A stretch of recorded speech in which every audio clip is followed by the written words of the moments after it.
Price and competition, in combination with technology, does this.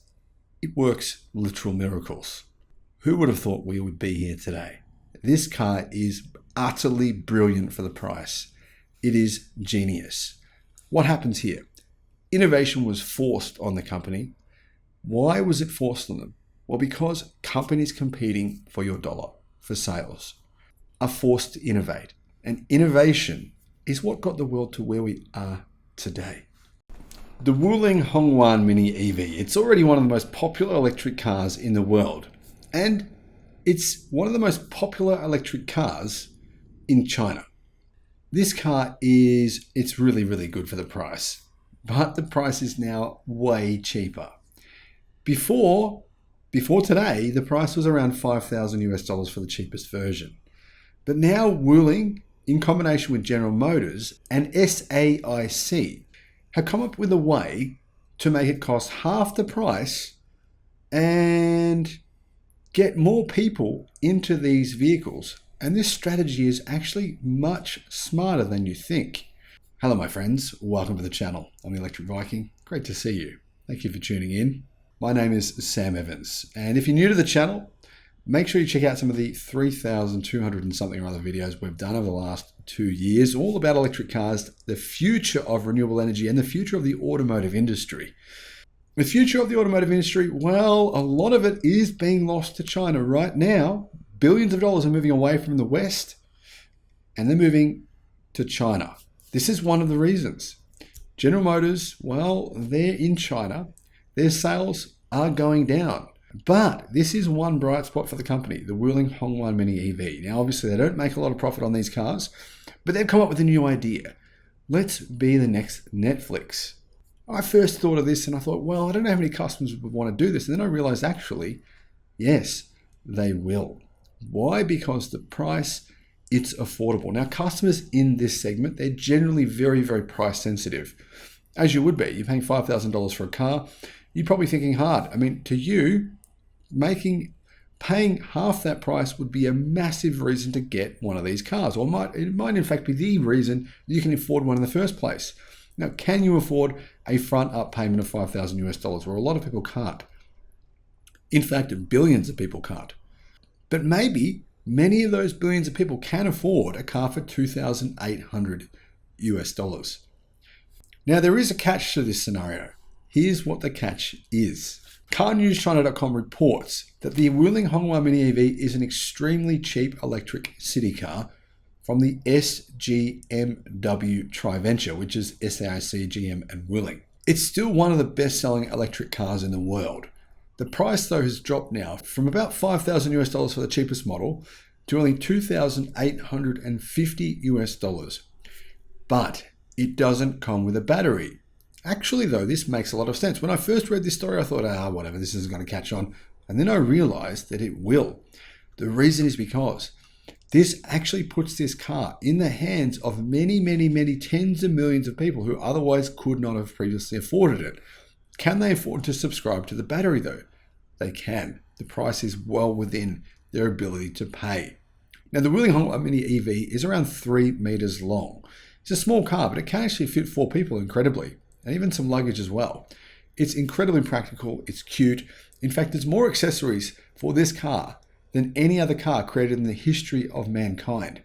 There's more than 8 million accessories you can buy for this car. The Wuling Mini EV has a single electric motor at the rear, which is an advantage in an EV. I'm not sure why some manufacturers haven't realized that yet. It has 27 horsepower and 85 newton meters of torque, but it has 4 different battery options. The cheapest version has a lithium iron phosphate battery, which is 9.3 kilowatt hours in size. That provides 120 kilometers of range. Step up and you get the 9 kilowatt hour lithium ternary battery, which is a nickel manganese cobalt based battery. And that gives you 120 kilometers of range as well. So you can see with that battery pack, the energy density of that battery is slightly bigger, just a little bit, but it's slightly bigger. The LFP battery is next. It's a bigger battery pack. It's got a 13.9 kilowatt hour size, and that gives you 170 kilometers of range. Then you can step up to the nickel, manganese, cobalt, lithium ternary battery. That also is 13.8 kilowatt hours in size, and it gives you 170 kilometers of range too. Now, I don't know why they'd even bother offering that battery option. Clearly, the lithium iron phosphate version, same battery size, but it's cheaper, same range. I mean, you can see here, lithium iron phosphate battery technology has massively improved. Look at this, energy density is almost basically on par, 5% different to the ternary version. No real advantage to getting the nickel, manganese, cobalt battery then. And considering they cost so much more, why would LFP not catch on? Well, it is. That's why Tesla's base model cars are selling so well. The battery packs are great, and people know this. The price is $4,800 US for the cheapest variant. For the longest range variant, it's $7,500. But you can get a slightly bigger version of the car and you can pay a bit more.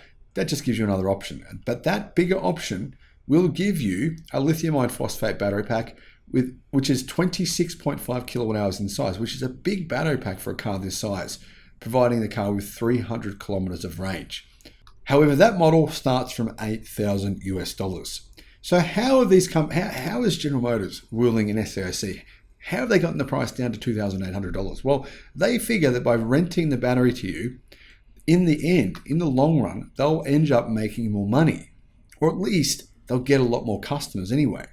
So what happens is you pay your $2,800 US, and then you pay a subscription fee of only $29 US per month. $29 US per month. I mean, that's only around about $7 US per week. That's well within the budget of hundreds of millions of people living in Asia, living in India, living in China, living in Southeast Asia. As you can see, this could be the car that drives a revolution. $7 a week, $2,800 as an initial purchase price for a car is incredibly practical and actually works really, really well. I mean, hundreds and hundreds of thousands of people own this car and they love it. Now, if you want the bigger version, the Game Boy version with 300 kilometers of range, the bigger car, then you'll pay $80 US in subscription per month. But if you think about it, considering that means the price of the car for the bigger Game Boy version with the bigger battery pack is $4,800 for a car with 300 kilometers of range, $20 US a week is really nothing. In fact, this still makes it cheaper than many, many electric bicycles that people are paying for today. So why are General Motors, Wuling and SAIC doing this? Why were they forced to innovate in this way and come up with this new idea? The reason is because now there are lots of competitors to the Wuling Hongwei Mini EV in China. There's about 10 other very, very good compelling options to this car. And some of them in some ways are better. The looks are better, they look newer, more modern, more stylish. So this is going to make them stand out from the crowd. And what it means is that as a result of sales declining, the company's going, well, hey, how do we change things up? How do we become the Netflix of electric cars? Sell people on subscriptions that they can actually afford. This is not much more than a Netflix subscription in Asia. You can imagine how many people now will be able to afford one of these cars that couldn't previously. Think about it. How many students are there in Asia that probably can't afford a car, and now they can? I really think this is the future of the automotive industry. The other great thing here is if you're getting the battery as a subscription, well, you don't have to worry if there's problems with the battery pack. If the battery has a problem, has an issue, if there's a lot of degradation because you're charging the thing all the time, you don't have to care. You can just go, well, hey, this is a rental, so I don't need to deal with it. They do. I actually really like this idea of subscription, but only if it's affordable. And the key here is affordability. Companies like VinFast, their subscription model is ridiculous because it's so damn expensive that when you work it all out, it's just way more than the price of what you should be paying for something like this. This, on the other hand, this, in my opinion, is absolutely brilliant. Why?